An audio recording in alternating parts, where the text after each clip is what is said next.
Welcome to this explainer. Today, we're diving into a history story so wild it feels completely made up. You know how King Henry VIII supposedly wanted a legacy built on a truly sophisticated, muscular, vigorous war.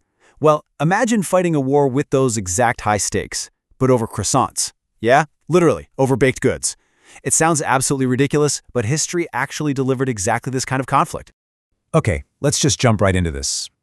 They didn't pay for the éclairs? Launch the blockade immediately. I mean, that right there is the totally absurd cause and effect chain we're going to unpack today. We're going to look at how a simple confectionery crisis, like a literal petty dispute over eaten cakes, somehow spiraled out of control into an international military conflict. It is an absolute masterclass on the butterfly effect. We'll see how an unpaid breakfast managed to summon the wrath of a global superpower's navy. So just to make sure we're totally grounded here, let's define what we're actually talking about. The Pastry War was a real historical military intervention by France and Mexico back in 1838.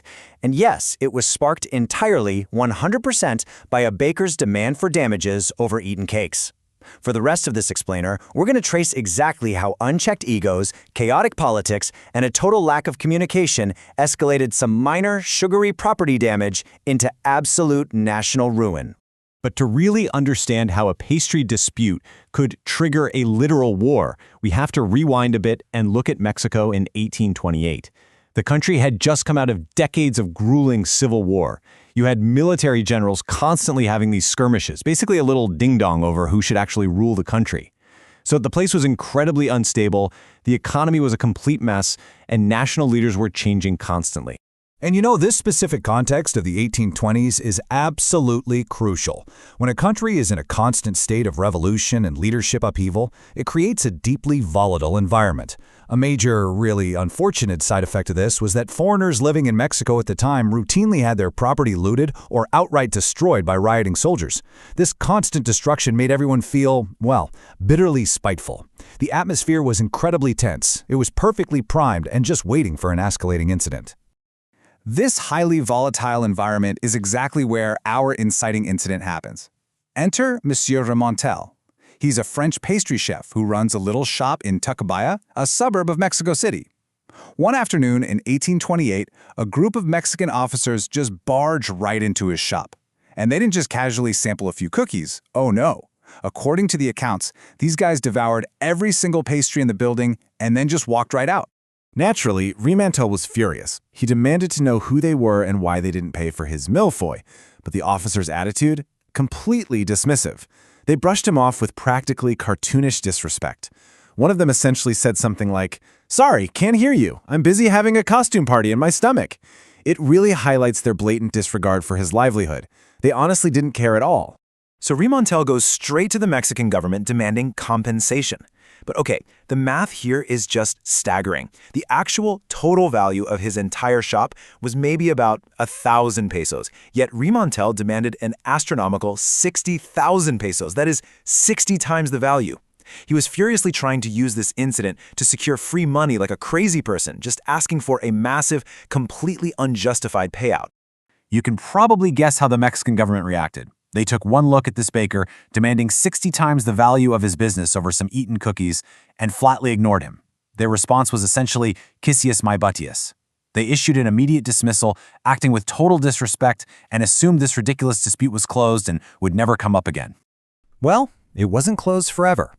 Through the early 1830s, this massive 60,000 peso complaint just sat there, completely unresolved in the bureaucracy. But then, fast forward 10 full years to 1838. Somehow, this local baker's grievance makes its way all the way across the Atlantic Ocean and lands squarely on the desk of King Louis-Philippe of France. Now, King Louis-Philippe was the new monarch of France, and understanding his personality is vital to this whole escalation. Much like that desire for a sophisticated legacy we talked about earlier, Louis-Philippe was a leader absolutely desperate for glory. He wanted to look really ridiculously good-looking and project French dominance on the world stage. So when he read about his citizens' stolen pastries, he didn't see a minor property dispute. He saw an incredible opportunity to weaponize this theft and assert international control. So here's where the escalation goes totally off the rails. Louis-Philippe didn't just ask for the 60,000 pesos Remontel originally wanted. Nope. Declaring the stolen pastries an act of treason, the king demanded a jaw-dropping 600,000 pesos from Mexico to settle all French claims immediately. To put that into perspective, Mexico's economy was in such shambles at the time that the president called it frickin' weirdo math. The government couldn't even afford to buy soap, let alone pay 600,000 pesos for some decade-old baked goods. Because Mexico obviously refused to pay this absolutely extortionate demand, King Louis-Philippe escalated the situation to the extreme. Treating their refusal as a literal act of war, he basically started a giant codpiece measuring contest. He sent a massive fleet of French warships straight to the port of Veracruz, blockading the entire Mexican coast.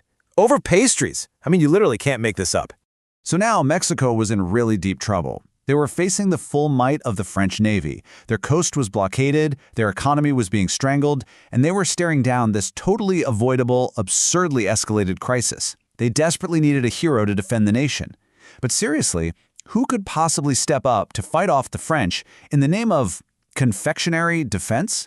Enter the man, the myth, the legend, Antonio Lopez de Santa Anna. Despite having been exiled, he returns to the scene with what he claimed was a heart full of fire, ready to be the nation's savior. He rushes down to Veracruz to lead the defense against the French. But during an early skirmish, a cannonball directly hits his leg. And then, in a bizarrely narcissistic move, he doesn't just get medical help. Oh no! He actually holds a full-blown, elaborate military funeral for his amputated leg.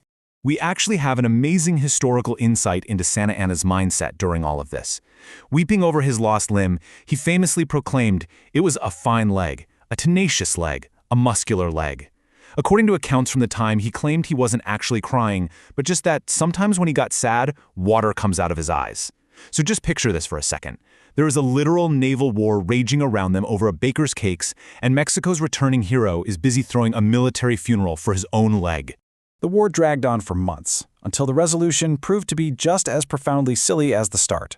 The French blockade began seriously hurting British trade, specifically their precious supply of Mexican goods. So, annoyed British merchants sent an envoy who came up with an amazing solution. They literally just asked France to stop, and France agreed. But only if they got their 600,000 pesos, forcing a pressured Mexico to finally cave and pay it. The contrast in the aftermath of this whole thing is just staggering. The French sailed home, having successfully extorted an absolute fortune. On the Mexican side, the country is now officially bankrupt from agreeing to a massive debt they couldn't possibly afford. Meanwhile, Santa Anna has successfully rebranded himself as a one-legged national hero. And at the center of the whole shebang, the pastries themselves are 10 years gone, completely vanished into the stomachs of those officers a full decade prior. Remember King Henry VIII's hypothetical desire for a war that was truly sophisticated? Well, the Pastry War is the ultimate irony of that idea. This wasn't fought over grand philosophy or fine art. It was literally gluttonous, chaotic property damage that was aggressively spun by a glory-hungry king into a quote-unquote sophisticated matter of state. Which leaves us with a final, provocative question to chew on. What is the true cost of an unpaid breakfast? As we've seen, the Pastry War is a hilariously dark reminder of the butterfly effect of poor communication and totally unchecked political egos. A single plate of eaten cookies and a baker's outrage ultimately created a 600,000 peso national debt, naval bombardments, and an amputated leg's military funeral. Definitely keep that in mind the next time someone forgets to pay for their morning coffee. Thanks for joining me on this explainer.